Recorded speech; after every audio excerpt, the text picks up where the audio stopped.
Good morning, everybody, and welcome to this virtual assembly. Due to various rooming issues, this is why we need to do this online. And what I want to talk about in today's assembly is just how important your education is. The Year 11s are doing their GCSE exams at the moment, and these exams that they're doing, they're getting the opportunity to show how much they've learned over 5 years, and the quality of the answers that they do in these exams will translate into a grade, and the grade that they get will depend on what course they can go on to do their A levels at sixth form college, and then that will help them go on and have highly paid jobs, healthy, happy, successful lives. So what you learn at school with us is so important to transforming the rest of your lives. But we've only got 5 years with you. We've only got 5 years to fill your brains with all the wonderful knowledge you need to know to perform well in your exams, but also to go on and live healthy and happy lives. And the teachers, your tutor in the room with you at the moment, they've got so much knowledge in their brains. They've got so much knowledge in their brains that they want to transfer to your brains. They want you to learn so that you can go on and be successful in life. So our teachers here at Great Torrington School, we all want to teach like champions. And we've been doing lots of work and lots of training with a manual, a book called To Teach Like a Champion, which we've all learned from, which we all take strategies and techniques from, which we use to try and help you learn more, to try and get more information into your brains.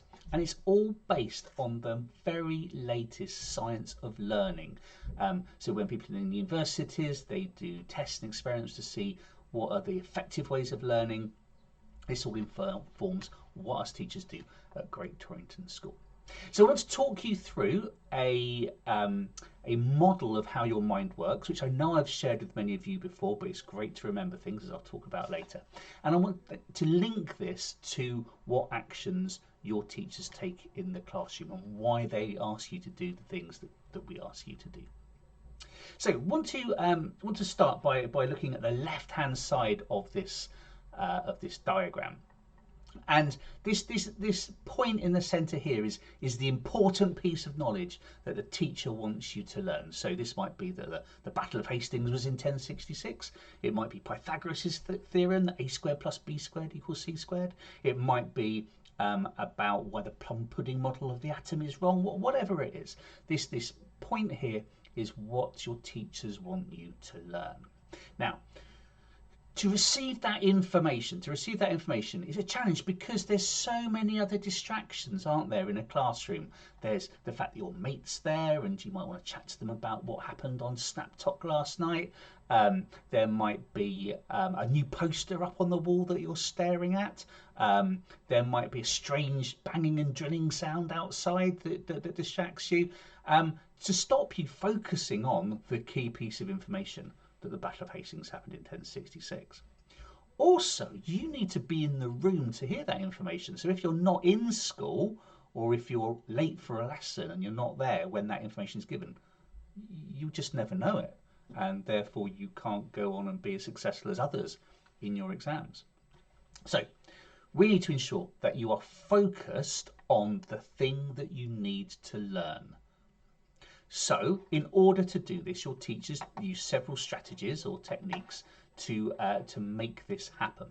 The first thing that your teachers will do, and I'm sure you've noticed them do this, is that they will meet you at the door, at the threshold of the classroom when you come in. And this is so that you know you are now entering a learning space with your teacher. You're leaving all of that stuff that happened at break time or lunchtime outside the room, and you're now coming in to focus on learning.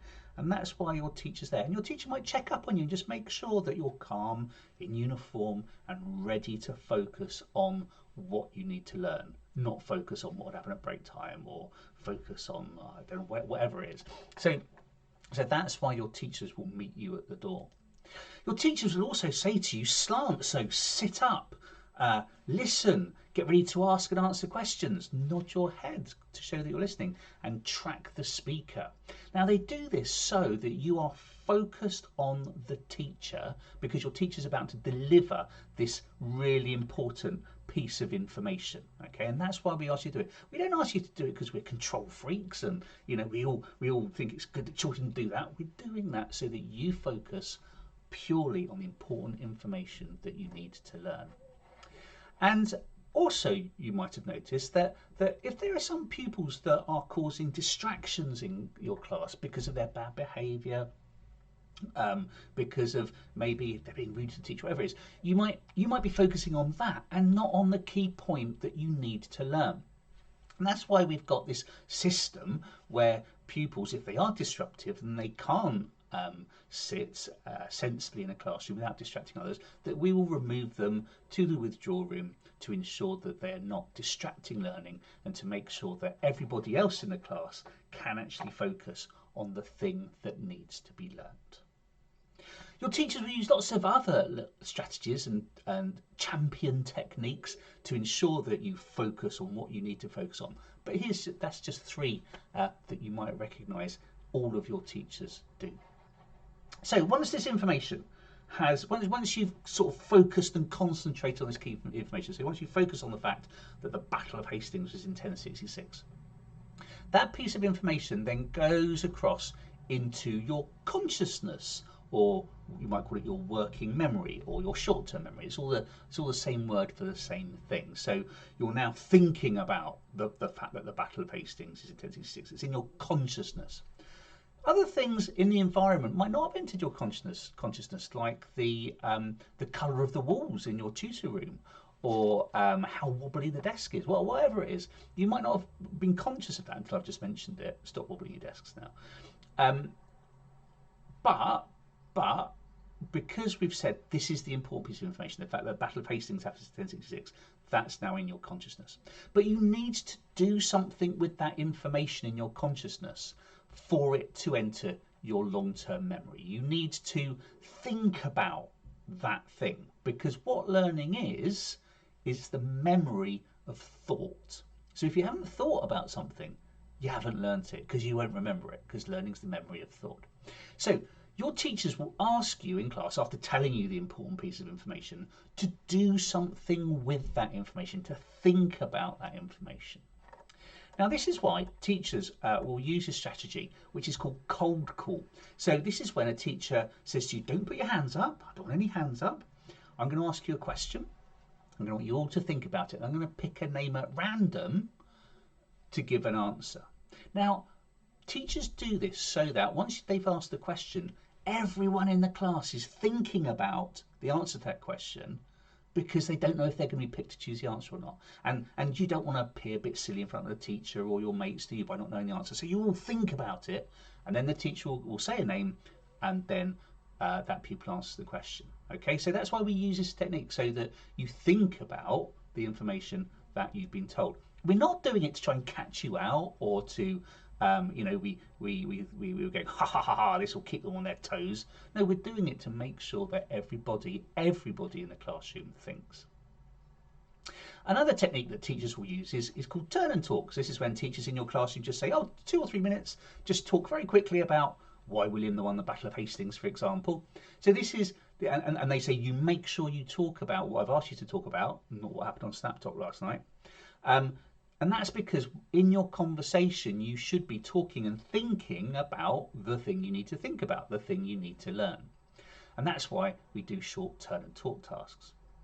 Your teachers also, when you need to do practice and think about this information and put it into practice by doing lots of problems in maths, for example, or writing an essay in history or in English, teachers will ask you to do that in silence. And that's so that you are focusing on those words, on that information. You're not focusing on what you're going to say next to your mate. And that's why we ask you to work in silence. It's not because us teachers have got sensitive ears and we just want silence. It's so that you can concentrate and think about the things you need to learn.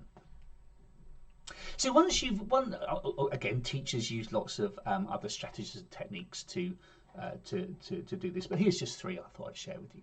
So once you've thought about the thing you need to learn, it goes into your long-term memory, and you've learnt it, which is brilliant. However, if you don't reuse that information or find where it is in your brain at regular intervals, you'll forget it, and it's like you've never learnt it in the first place. So this is why teachers get you to do tasks to help you remember what you've learned in previous lessons or in previous years. So this is why at the start of lessons, teachers will give you a do now activity to do in silence. We've talked about why we do that earlier. A do now, which will often have questions about what you've learned last lesson or last week or last term or even last year. And teachers are doing that to get you to think about what you've already learned. Now, I know that many of you in do nows, you come in, sit down in silence, very good, and you just sort of stare at the walls, and then you just wait for the teacher to go over the answers, and it all looks nice in your book. You're robbing yourself, you're cheating yourself. You need to actively think about the answers to the questions that that the teachers have asked you, so that you can recall that information. It's also why teachers give you assessments, key assessment tasks, past paper tests, quizzes, so that you can recall and think about, oh, these are the things that I've remembered from last week or last year, and I can recall it and put that back in my consciousness, so it helps me to remember it. And this, of course, is also why teachers will give you lots and lots of lovely, lovely homework, so that you've got lots of opportunities to recall what's happened in class, recall what you've learned in class, and again, put that into action. And it also provides teachers with lots of information about whether you've learned the thing or not in the first place. And if not, then we need to go back to the start and reteach it. So hopefully that very quick summary of how we learn and what strategies and techniques us teachers put into place to help you learn most efficiently is really helpful, and that you understand that us teachers are asking you to do these things, to follow these requests, in order to help you learn as much as possible, so that you can go and be really successful in your exams and go and live the healthiest, happiest, most wonderful lives in the future that you can. Thank you very much.